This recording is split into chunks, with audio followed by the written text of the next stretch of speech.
Love this podcast? Support it and sponsor today. Simply head to ozcastnetwork.com for details.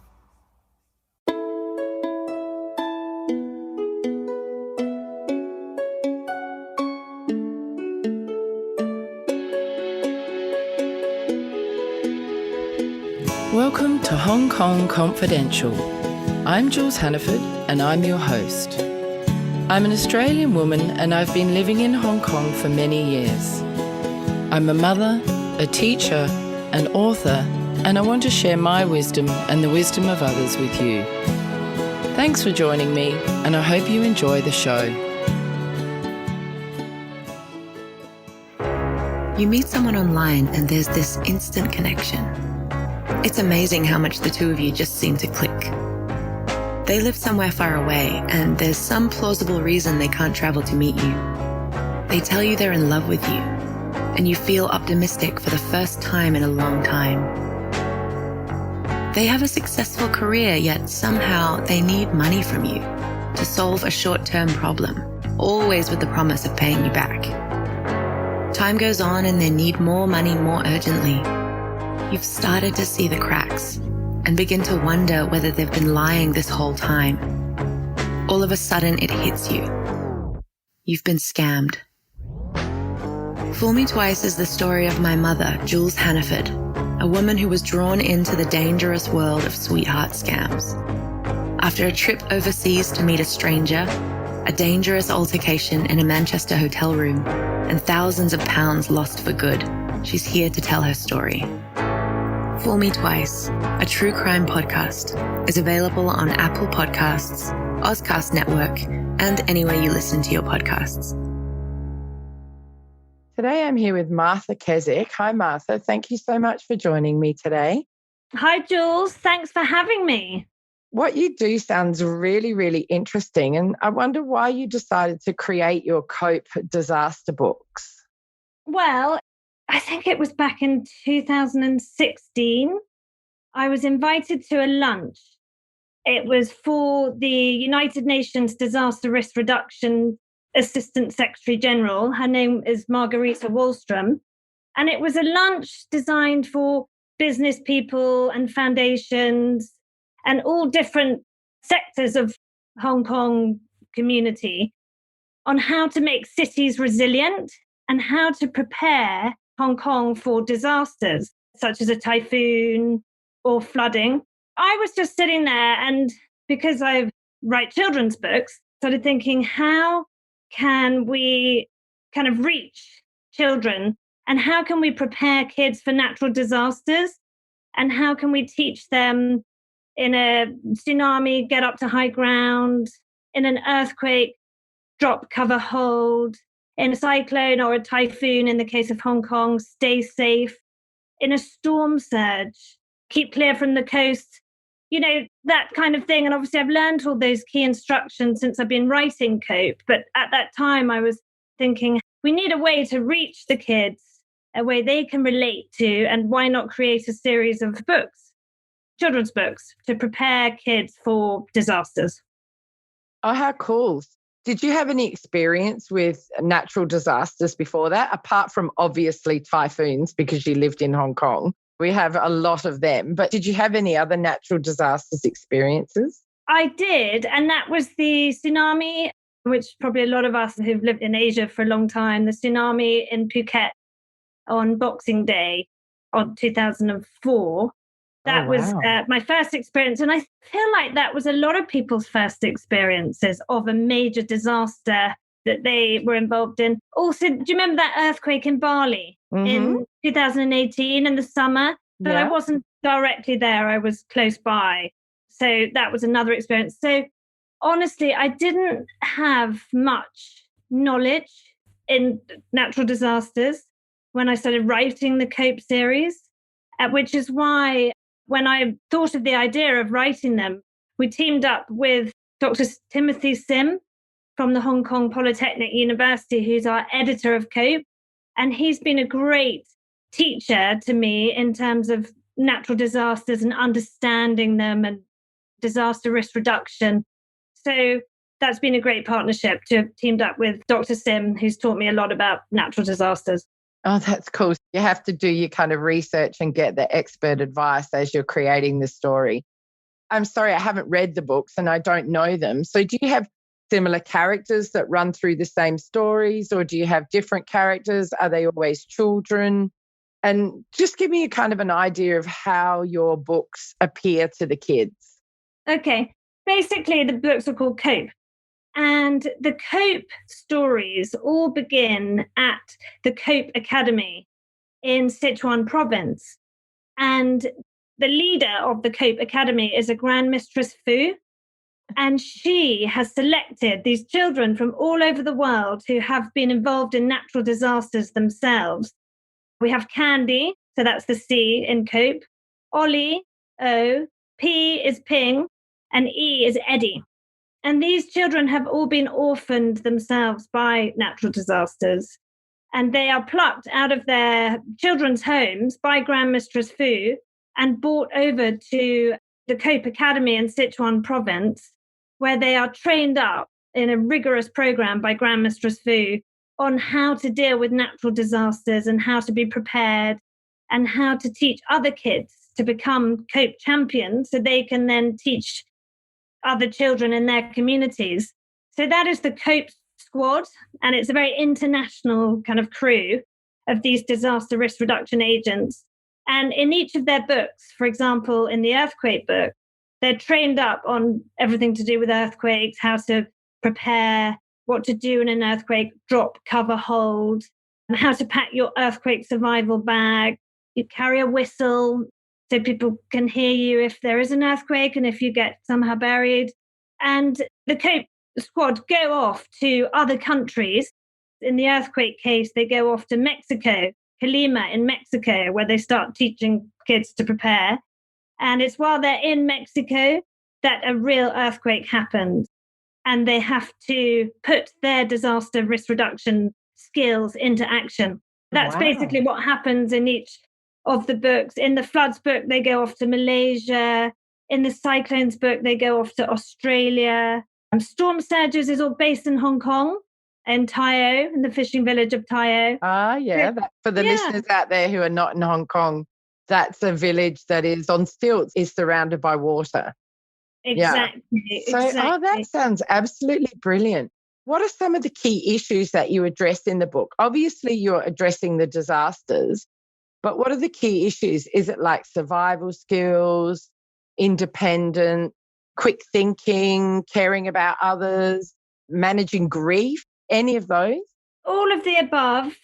But also, I suppose the main word that we're trying to get across is resilience. So teaching kids how to be resilient and how to be prepared. They know exactly what to do in that split second if a disaster should occur. So really resilient, being prepared. Another issue that comes in is also dealing with disabilities. For example, Eddy, who's from Brazil, he's hearing impaired. The Cope squad sometimes talk to each other in the Brazilian sign language, which is called Libras. We bring in disabilities. Some of the characters who come into the Cope stories do have disabilities. That comes in as well. But we try and keep it all positive. And, there's a lot of banter between the Cope squad. Even though these are serious issues that we're trying to address, we're trying to keep it as lighthearted as we can. And why do you think it's important for students or young people to build resilience when it comes to coping with catastrophes? I feel like we're more surrounded by these things these days, by these traumatic events. I feel like it's young people today have to be more prepared and have to build up their resilience and also have to understand how these disasters can occur. I just feel like it's important. Yeah, absolutely. And how do you create or spin a positive message out of these books? Because they are quite dramatic or traumatic events that you're writing about. Well, for example, back to Eddy again, he's hearing impaired. For example, he's quite laid back and relaxed kind of a guy. And when they're flying off in Grand Mistress Fu's red helicopter off on a mission, you'll always get Eddy running along behind. He's forgotten his raincoat. He's forgotten his hearing aid. He hasn't packed that. You're just like, oh, Eddy.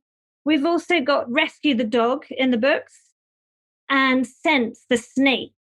And again, Rescue's often quite funny because he'll start eating some of the Cope Squad's dinner. You know, you'll see him with a big kind of hamburger hanging out of his mouth. You know, just trying to keep it funny. And Mariko Jesse, who's our illustrator, who's quite a well-known illustrator in Hong Kong. She's also the illustrator on the Max and May books. Her illustrations just make the stories come alive and they make them lighthearted and they're just so cute. If you look at the Storm Surges one in Tai O, actually Mariko used to live in Lantau herself. It's just, there's so many kind of charming and cute and hopefully different fun things that kids can relate to when they're reading the books. Oh, that's wonderful. Yeah, I can really imagine how that could all come together to package it really beautifully for the students or the kids so they can build the resilience, understand what's going on, know what they have to do, but also have fun and enjoy the books while they're doing it. Good on you for being able to put all of that all together. That's brilliant. Oh, I hope so. Yeah. Do you have one on COVID, given that that's actually kind of sort of a natural disaster, but it's like a long-term one rather than a short, brief earthquake or flood or typhoon? Yeah, well, good question. But I think it was back in May this year. Tim, who's our editor, Dr. Timothy Sim, and Mariko and I, we felt that COVID was an issue that needed to be addressed because children all over the world were being affected by this pandemic. And we felt that kids needed to be taught a simple message to stay safe and smiling. That's our key message in the COVID book, which is stay safe and smiling. Oh, that's sweet. So, we presented it to UNICEF in East Asia and the Pacific, to that regional office.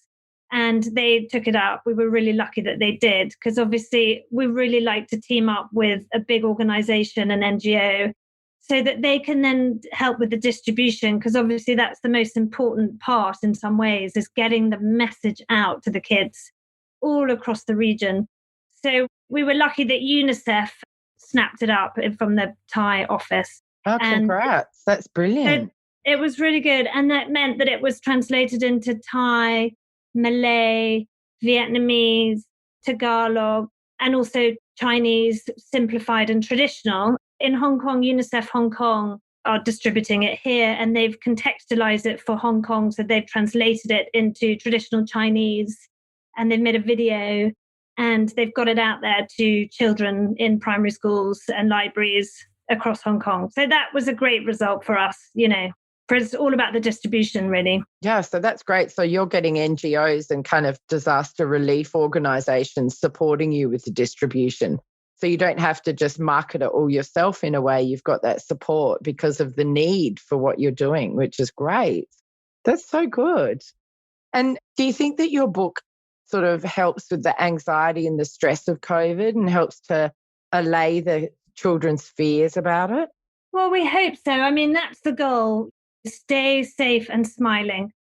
So what we did in the Cope COVID book is we've included some case studies of children's stories in Singapore and Pakistan and Scotland and Australia.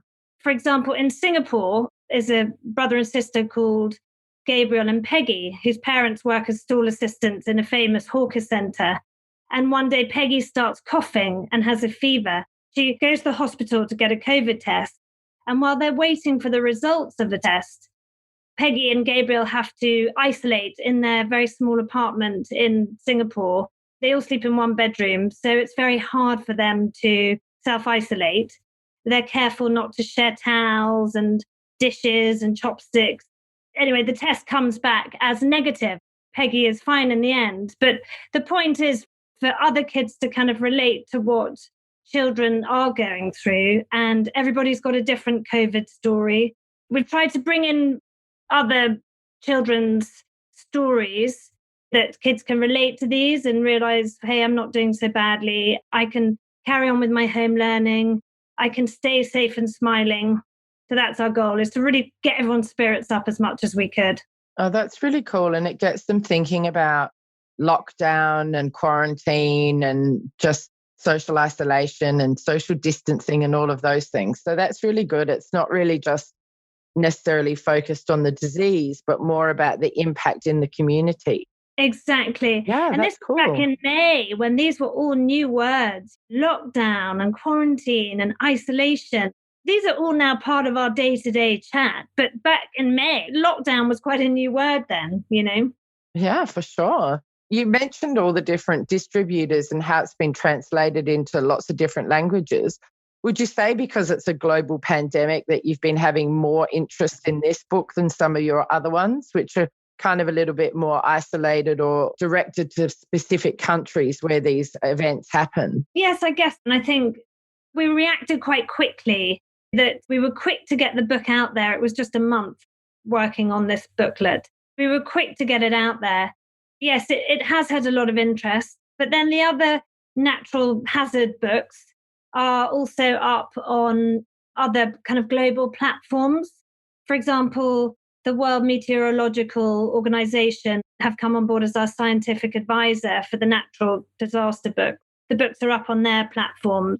Also on the UNDRR, the United Nations Disaster Risk Reduction. Again, it's up on their platform too. The COVID book has had more translations done, but we hope that the other books are also being used and disseminated in other countries, because that's the goal. It's hard to keep a tab on who's using it where.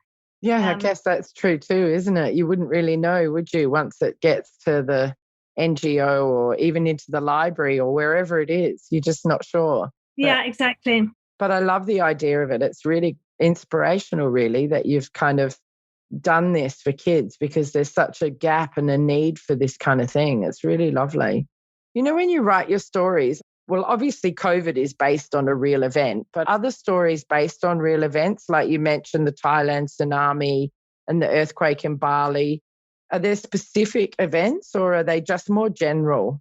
Well, each of the natural disasters that happen in each of the books are based on real disasters that have happened in those cities or countries. For example, the floods in Kelantan in Malaysia, in the cyclone Debbie in the Cyclones book, the earthquake I was saying in Colima in Mexico. The storm surge book is based on the Typhoon Mangkhut. So we've kind of based the real life disasters and based the storyline kind of around that. And we've also looked at inspirational kids for ideas as well for the books. For example, I don't know if you've heard of Tilly Smith. No, I haven't. In the tsunami in 2004, in the Phuket tsunami, do you remember that British girl? I think she was 11 years old at the time. She'd been learning about tsunamis in her geography lessons. And she just remembered, she saw that the tide was going far out and she just recognized it was a tsunami, which I personally probably wouldn't have done then. And she basically shouted at her parents and everybody else on the beach to get up to high ground.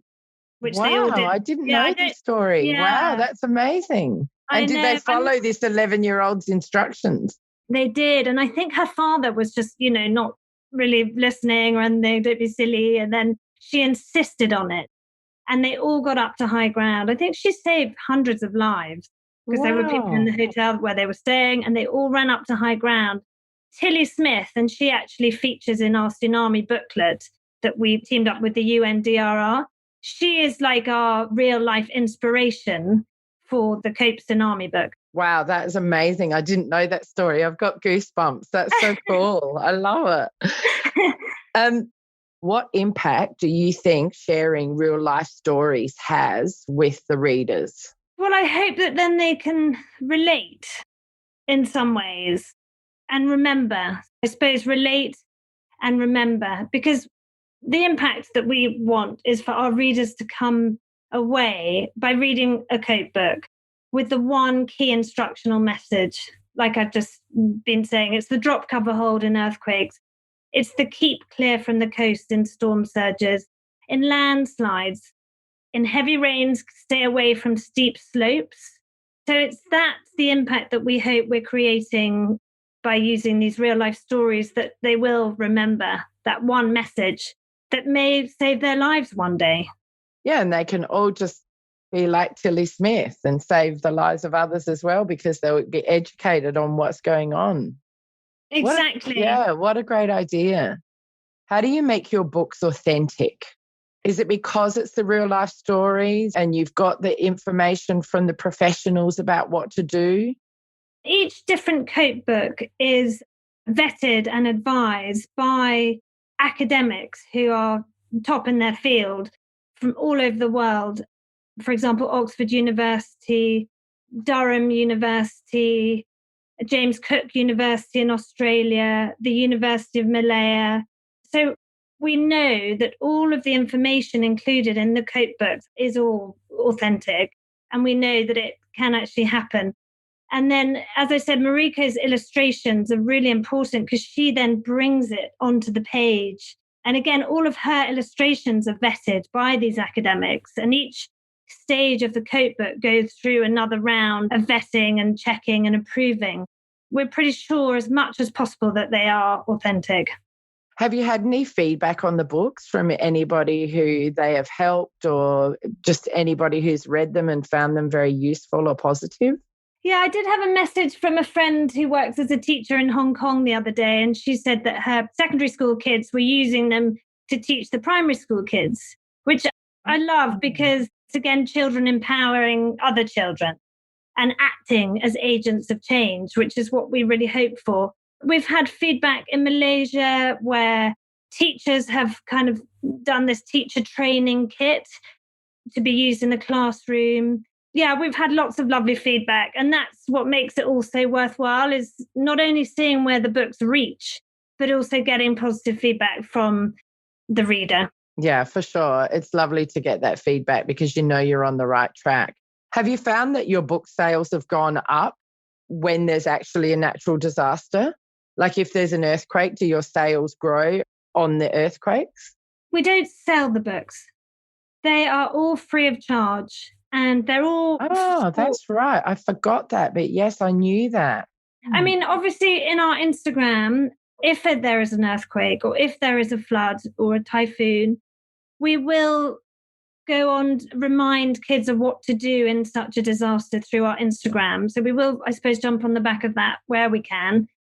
But as far as the book sales, they are all free of charge. And so you can download them on our Cope Disaster Champions website for free, or from the UNICEF website for the Cope COVID book, or any of our platforms, obviously the WMO and also the UNDRR platforms, their libraries that you can download for free. That's the key, is giving them out for free so that we can get the distribution out there, rather than, I suppose, working out contracts, distribution agreements. I've had a lot of experience doing that with my other books. And for Cope, I just wanted to keep it as simple and as I could to get the message out. I guess you wanted to make it really accessible to as many children as possible. And it's kind of your way of giving back to the community, isn't it? Like you're doing a community service, which is really lovely. Yeah, exactly. Oh, good on you. Do you have a favourite story in any one of your books, more personal to you or more kind of appealing, or do you love them all the same? It's like asking me if you like one of your children better than the others. I know, exactly. Or your pets. Well, I must admit that the Storm Surge book we've just released, because it's based in Hong Kong, and obviously I've lived in Hong Kong for so many years and I love it. I'm really charmed by the Storm Surges book, just because I think the illustrations are so brilliant. And it's a place that's close to my heart, Mariko's heart, and also Tim's, because we all lived here for big chunks of our lives. So yeah, that's lovely. And what's next for the series? Are there any disasters that you haven't touched on yet? That's a good question. So next, at the moment we're working on wildfires, and that will mean we'll be moving into what we call the hot books, because we have wildfires, droughts, heat waves and volcanoes, which will complete the Cope series, because we've signed up to do 10 natural hazards. And so we're moving into the last 4 books, which will be what we call the hot books. And is that on the back of the big fires in Australia that happened early this year? Oh, those were so awful, weren't They they? were terrible. I've never seen anything like it. I Oh, know, and they no. seem to be getting worse and worse. Actually, the wildfires book, we're teaming up with UNICEF in South Africa, the University of Pretoria. And we're also talking to a doctor who works in emergency response in California, because we feel that we want to include a collaboration. It's an important place for wildfires in California. They have a lot of big fires there in California, don't they? Exactly. So it's going to be a South Africa, US kind of collaboration for wildfires. I suppose because the Cyclones book was based in Australia, we try and kind of do Spread the love. Yeah. Spread the love, exactly. Yeah. Oh, cool. Yeah. Tell me about your other books, the Max and May Chinese Zodiac series. Well, that was back in 2007. Oh, gosh. I know they've been around for a long time now, but they're still going strong, probably because, again, Mariko's charming and they're so cute, the illustrations. I wrote that series of books because my kids were learning Chinese at the time and they just started learning. And I just couldn't find any fun books for them to read at home, or I was also trying to learn Chinese at the time. So for me to read to them, and I looked everywhere, I couldn't find any books that I felt they would really enjoy and relate to and have fun practicing their Chinese characters. So came up with the series of Max and May. Oh, cool. Yeah, published by PPP with David Tate. I believe he was on your show. Yes, I've interviewed him. His podcast will be out just before yours is out. So, yeah, he's great. That was the Max and May series. And at the moment, we're just launching a new series for younger kids who are just beginning their Chinese learning journey. So 2 to 5 year olds. And they're just a much simpler, it's like a box, like a pack of game cards, toys, books, and an audio pen so that they can practice writing their Chinese characters and listen to the audio. And even if their parents don't know any Chinese themselves, they can be practicing at home and having fun trying to learn Chinese. Oh, that's a great idea. I think people will snap that up because it's a hard language to learn. It's not very easy. So I think having that sort of help for the little ones will be great. Yeah, exactly. Yeah. Do you focus just on writing children's books or do you write in other genres as well? Just children's. Great. Yeah. Oh, cool. Yeah. That must be a lot of fun. Yeah. Okay, Martha, so how can people find your books? You mentioned it earlier, but can you give us the website, please? Yes, it's Cope Disaster Champions. And you can also go on our Instagram, which is the same, Cope Disaster Champions, and our Facebook. And you can download all the books for free on the website. And also you can go to the WMO, the World Meteorological Organization, and download from there. And you can also go to the United Nations Disaster Risk Reduction platform. I think it's called Prevention Web, and download from there. But the easiest one would be the Cope Disaster Champions website. Brilliant. It's actually really incredible, isn't it, that you've had such big organizations get behind this project. It must feel really rewarding and you must be really proud of what you've been able to achieve. Oh, that's a lovely thing to say. Yes, we have been really lucky. A lot of it has been through, again, Dr. Timothy Sim. He has worked in disaster risk reduction for many, many years, and a lot of these contacts have come through him. He organised a conference on disaster risk reduction for Hong Kong. We've been able to tap into many of his contacts, and we've been lucky that everybody's been behind the idea and wants to give up their time to work on the books and their expertise, because these people are kind of global experts in their field. So we've been really lucky on that front. Do you think that's something to do with being in Hong Kong, where it's quite easy? Well, I think it's easy to connect with people. People are very generous with their time and their knowledge and supporting things like this. I think Hong Kong's a great place to get things done. I think we're a bunch of movers and shakers.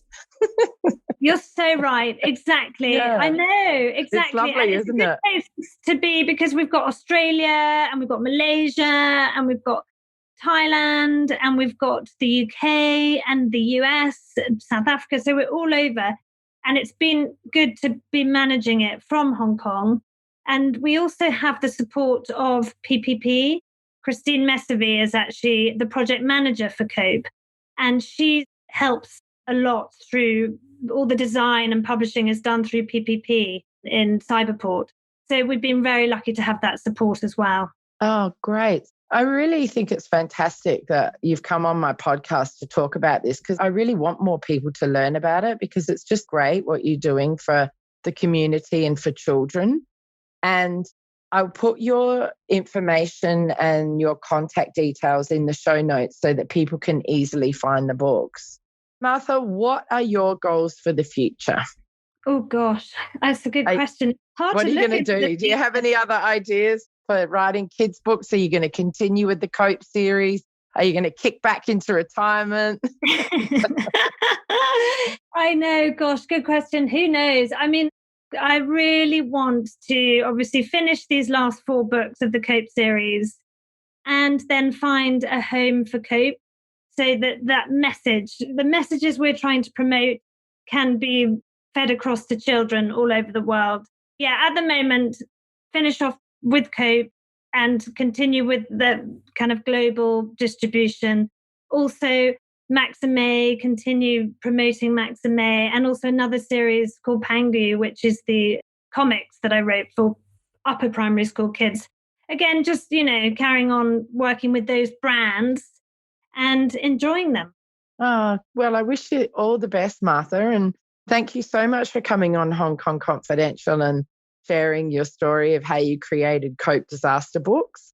And I hope that my listeners out there will access them, especially if they've got young kids, because you just never know when disaster might strike, sadly. Thank you, Jules. It's been such a pleasure to chat to you. I've really enjoyed it. Thanks. Thank you so much. And for my listeners out there, if you could go to iTunes to rate and review us, that'll help Hong Kong Confidential get up the iTunes charts. And it will also help more people learn about the COPE disaster books and be able to access them, which is really, really important.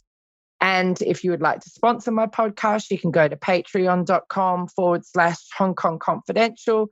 And for as little as $1 a month, you can help with the production of this show, which gets out many great messages like this podcast today to listeners, not only in Hong Kong, but all over the world. Thanks again, Martha. It's been an absolute pleasure, and congratulations on your books, and good on you for what you're doing for the community. It's really wonderful to see.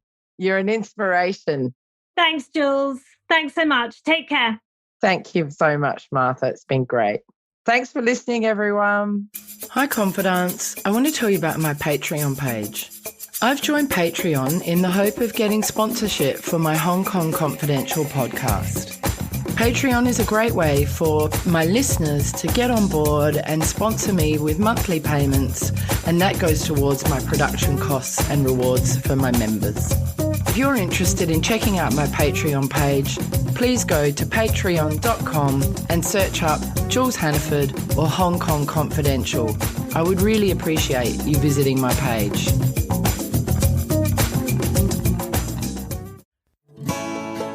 So that brings us to the end of another Hong Kong Confidential podcast. I'm Jules Hannaford. Thanks for joining me, and I hope you'll be with me again next week. If you enjoyed today's podcast, please can you go to iTunes to rate and review it. I would really appreciate your feedback. You can email me at jules@hongkongconfidential.net, and you can find me on Facebook and Instagram at Hong Kong Confidential. If you'd like to hit me up on Twitter, it's at Jules Hannaford. I would love to hear from you.